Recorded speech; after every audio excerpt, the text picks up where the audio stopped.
Hello, and welcome to my podcast, Where the Dark Corners Are.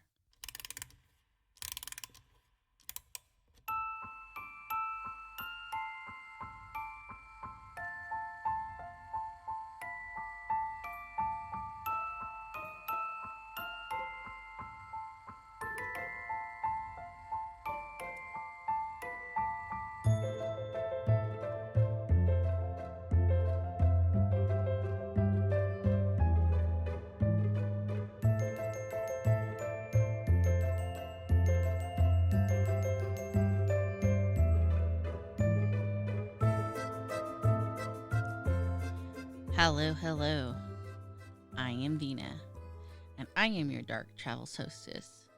Tonight, we head to the Midwest of the United States, to state of Kansas. So, believe it or not, I've never been to Kansas. But it is one of our corn producing states. And when America was expanding into the West, it was kind of seen as part of the gateway towards the West. Now, the town that is considered to be one of Kansas's most haunted is Atchison, Kansas. And it is actually the birthplace of Amelia Earheart, one of the very first American aviators. And there's even a museum in her honor there. But this is a paranormal travel podcast, so we're just going to stick with the paranormal places. I mean, this place is truly a hotbed, and I think part of what contributes to the hotbed scenario is that Atchison is actually located right off the Missouri River. If you don't know where Kansas is, if you look at America, kind of in the middle, you have Texas and you have Oklahoma. And then above Oklahoma, you have Kansas. And then there's like Nebraska and South Dakota, North Dakota. So it's like literally in a line in the middle, in the heart of America. So again, Atchison is considered just like, and I mean, I literally had a lot of options to choose from when I was doing my research.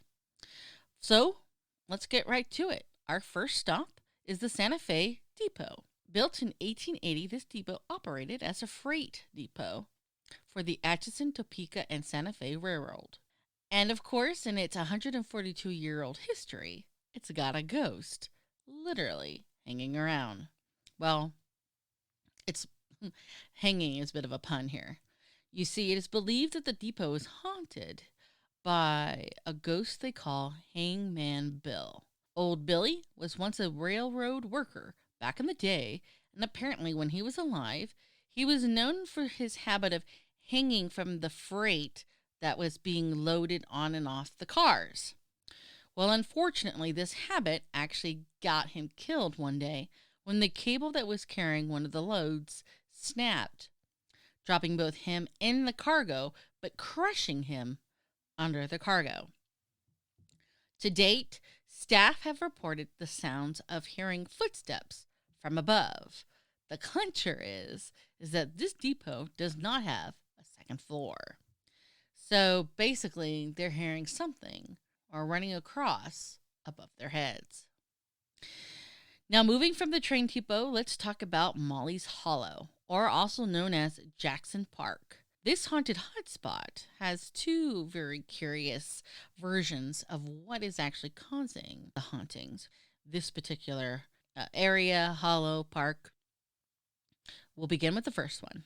Back before the Civil War, when slavery was a thing in Kansas, a slave by the name of Molly apparently was doted on by her master, and it was very public, and it was very blatant, and unfortunately, it was a bit too much for the liking of the local women. So according to the legend, the local women ended up forming a lynch mob and hanging Molly from an old gnarled tree in this area. Now, there is a more recent version of what is causing the hauntings. This version says that Molly and her honey boo boo had gone to prom. And while they were at prom or on their way or after prom, they get into this argument in the park, which ends up with him driving off, leaving her there. And so Mary decides to hang herself. But guys, gals, freak chicos, I don't know a single prom chicka chicka boom boom who goes around carrying rope on prom night. And so my instincts suggest that it was actually the first one. But here's the deal. Many people have reported seeing Molly's unfortunate spirit, her spectral form, if you will, hanging from the tree that she supposedly was found hanging from. And many have claimed that if you visit around midnight, and if you sit and listen, that you can actually see her shadow roaming the park, and you can hear her moaning and screaming in the middle of the night. And it's an unholy moaning and screaming, which again, to me, suggests that Molly was killed by this lynch mob. All right. Moving from the park, let's talk about the house on 3rd Street. Formerly owned by Nellie Ruth Trueblood, Miss Trueblood was a school teacher. She was a spinster, and she lived her life in this house. She loved this house, and when she died, it is said that Nellie has come back to stay in this house. Now, I did actually read that according to a nephew, she didn't die in the house. She died in a hospital.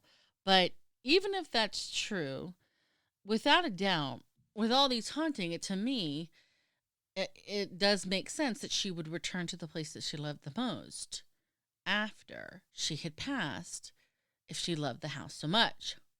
Now, let's talk about what's been going on. Ever since she has passed, people have attempted to modify, remodel, build the house up, and we're talking a long time ago.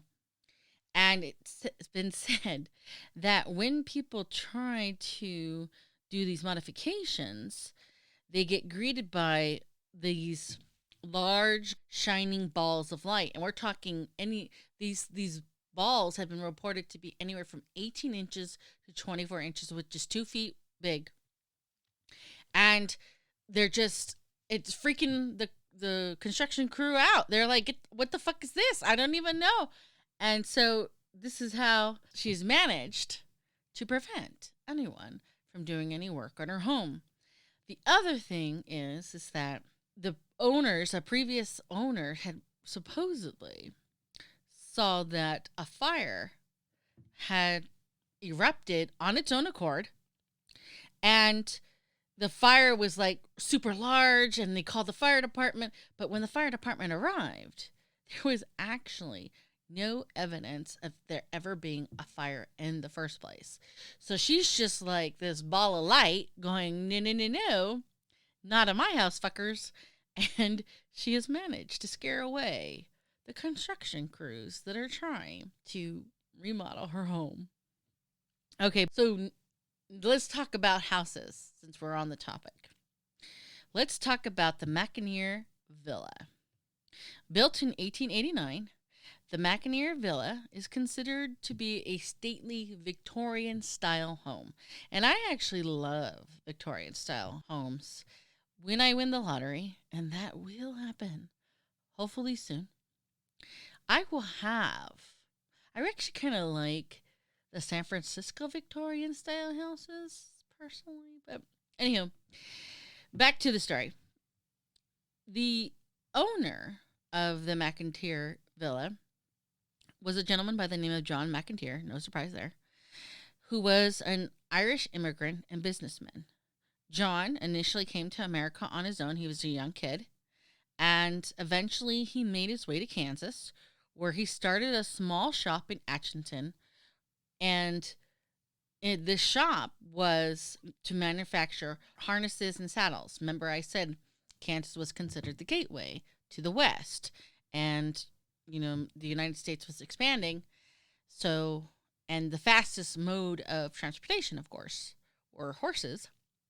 And because John was known to make quality work, his business took off. And so he invested in other businesses. One of the things we have to remember is, you might be an attorney your whole life, but prior, a lot of people tend to have very different jobs in the course of their lifetime. And it sounded like John, per my research, was no exception. So he did a variety of different businesses, and he accumulated a lot of wealth. And so he had this house built, this villa built. And over the course of the life of the house, it has been said that at least 9 people have died in the home. And as it would appear that some of the people have never left, even in the afterlife. Now, currently it is privately owned, but those who have gone to the home have had just this tremendous amount of experiences. So we're talking, visitors have said that they have felt the presence of an unseen entity, that they can hear conversations between separate spirits, that they see shadow people with glowing eyes, that they are hearing footsteps casually walking around at night, that people have seen figures in the window when nobody is home, that the lights are turning off on the tower, and the clincher is that the tower actually doesn't have electricity, that items have been tossed about, that there is a rocking chair that a woman, a former owner by the name of Goldie, died in, has been known to rock on its own accord, that there is the sounds of slamming doors throughout the night, again, slamming by themselves, footsteps up and down hallways on both floors, the sensation of being watched, the belief that you're not alone, that things actually are placed in one spot and found in another, the sounds of the old doorknobs turning, and dramatic changes in the temperature. And when we talk about the spiritual voices, we're talking both men and female. It's as if the people who have died in the house are still coexisting in the house.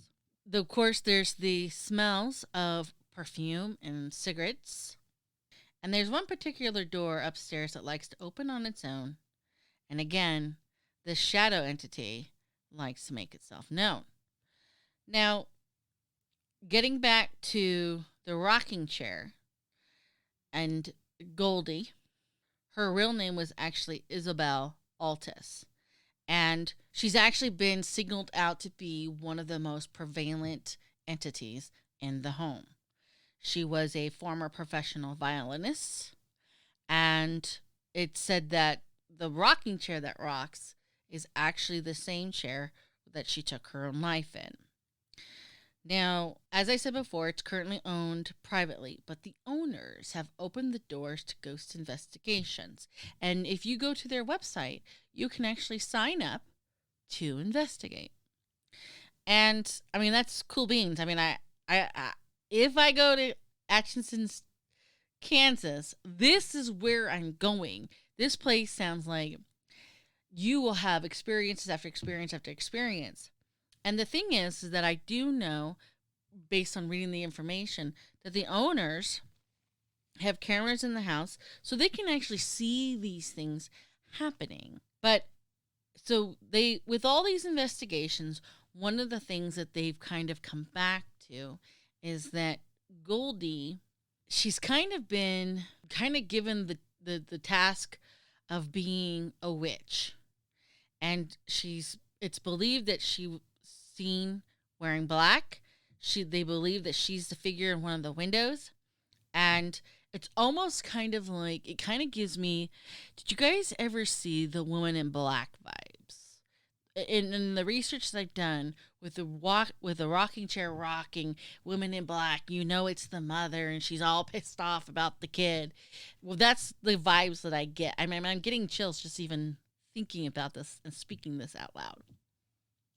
But either way, so yes, if you are in Kansas, or if you're even going to Kansas, or if you're suddenly going to Kansas now, this is the place. Because, again, if I make it to Kansas, this is where I'm going.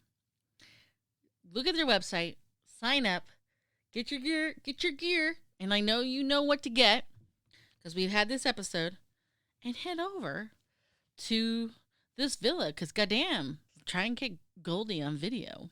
Okay, now that we're speaking of spooky houses, let's talk about the most haunted house in Atchison. I am, of course, speaking of the Sally House. And I remember hearing little things about the Sally House off and on through my years of listening to and watching paranormal shows. So here's the deal. The Sally House, which was built somewhere between 1867 and 1871. So we're talking a minimum of 160 years old, potentially. This brick house was the location of an unfortunate scenario of a child's death, Sally. And as such, it is now known to be extremely haunted. So let's talk about what happened with Sally. Sally didn't actually live here. This was the home of Dr. Charles Finney. He had his surgery or his offices, his doctor's offices on the first floor, and he and his family lived on the second floor. Well, apparently, one night, Sally woke up with some terrible, severe abdominal pains. And her mother did what any other mother would have done. She rushes her daughter to the doctor. You got to remember, we don't have hospitals as readily available in the 1870s and, whatnot. So she takes her to Dr. Finney, and he immediately diagnoses Sally with a very severe and immediate case of appendicitis. And anybody who knows what appendicitis is, you have to get the appendix out before it bursts, because if it bursts, it will release poisons and toxins into your body and basically kill you. So he says, hey, I got to do surgery. And the second Sally sees all of his surgical tools and knows that something bad is happening, she freaks out. And he's basically forced to physically hold her down to give her ether, to give her the opportunity to become unconscious so he could begin his surgery. However, he didn't allow for her to become fully unconscious, and he starts operating because he's in the panic mode. He thinks that the appendix is going to burst at any moment. And as it happens, because he didn't wait for her to fall completely unconscious, she wakes up during the initial incision, the first cutting, and begins fighting and wrestling. And she's just doing everything she can to prevent him from cutting her open and performing his surgery. Needless to say, she dies. And it is said that before she died, that she gave the doctor a look of such fear and fucking hatred that basically was like, whoa. So, even though she didn't live there, she did in fact die there. Now, the Finney family, will occupy the home for almost like 100 years. And in 1993, a new family ends up taking residency, and it's immediate that they become aware of Sally. In fact, their daughter is like, I got a new best friend. Her name is Sally. And they're like, okay, sure. But it's immediate. They start having some strange experiences, like the pictures are starting to turn upside down on the walls. Candles are melting in an odd, unusual manner. And And this couple that rented this house, Deborah and Tony Pickman, just, they're like, okay, I don't know what's going on, because it's like electrical appliances are turning on and off, and their kids' toys are getting scattered about the nursery when they know it's not their kid. And I mean, these are all just fun. But then shit gets dark. Things turn bad. And the ghostly activities become violent. And as it is, the person that these attacks, this violence starts to focus on is actually Tony. And we're talking, he's getting scratched, he's getting bruises on his arms, his back, his stomach, and he would say, I would know that this was going to happen because there would be a temperature change. So, in addition to Tony, in addition to the little child saying, I got a new best friend, a new BFF, they also started having small, spontaneous fires throughout the house. In fact, these paranormal events became so prevalent and so often that they actually started inviting crew members, investigating crew members, like from paranormal TV shows inside the house. And sure as shit, one of the crew members that was filming an episode there ended up having a red welt appear on his stomach, and the thing actually began to fucking bleed. Okay? And even he said that he felt a severe drop in the temperature before this happened. Now, trying to figure out what the fuck to do, they invite a psychic to the house. And the psychic tells them, look, there are actually two entities in this house. There is Sally, she's doing the fun stuff. But then there's this bitch who's about 30. She is malicious. She does not have good intentions. And she kind of focused on Tony because she was like, this is my guy. And when she realized, well, this isn't working because maybe she realized she was dead. I don't know. That's when her attacks began. Now, this goes on for quite a while, but it isn't until she shoves him to the point where he almost goes over the stair railing that Deborah and Tony are like, we're done. And they leave the house. And after they leave the house, it is believed that this entity, this pissed off woman, also left the house. Now, like I said before, the activity in the house was so well known, and paranormal shows were coming, and ghost hunters were coming to do investigations. And in November of 2004, Legends of America actually came and visited the Sally house, and they do this 60-hour. So what is that? 2.5 days of investigation. And they catch audio of a little girl singing and playing. They catch audio of what they believe to be as a boy, of a man, and at least one or two women. They catch the sounds of coins hitting the hardwood floor or bouncing off other items.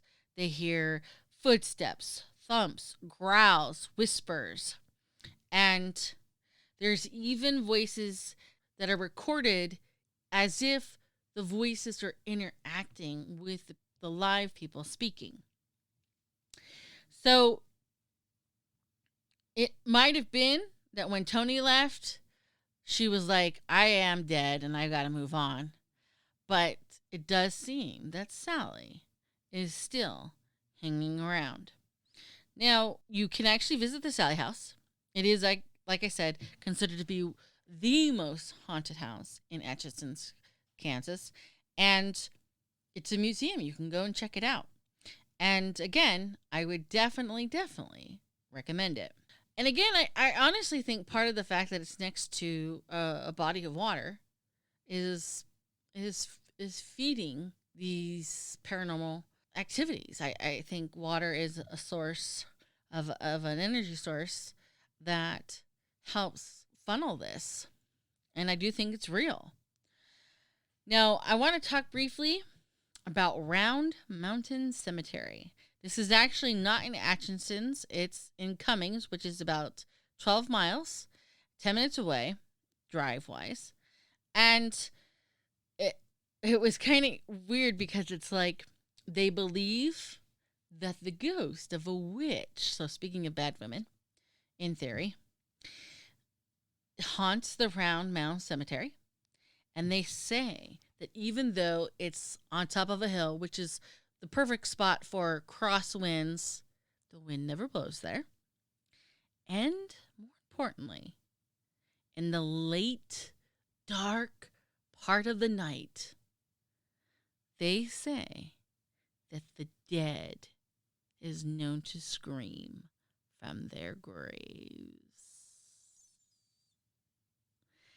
So, and it's only 10 minutes away.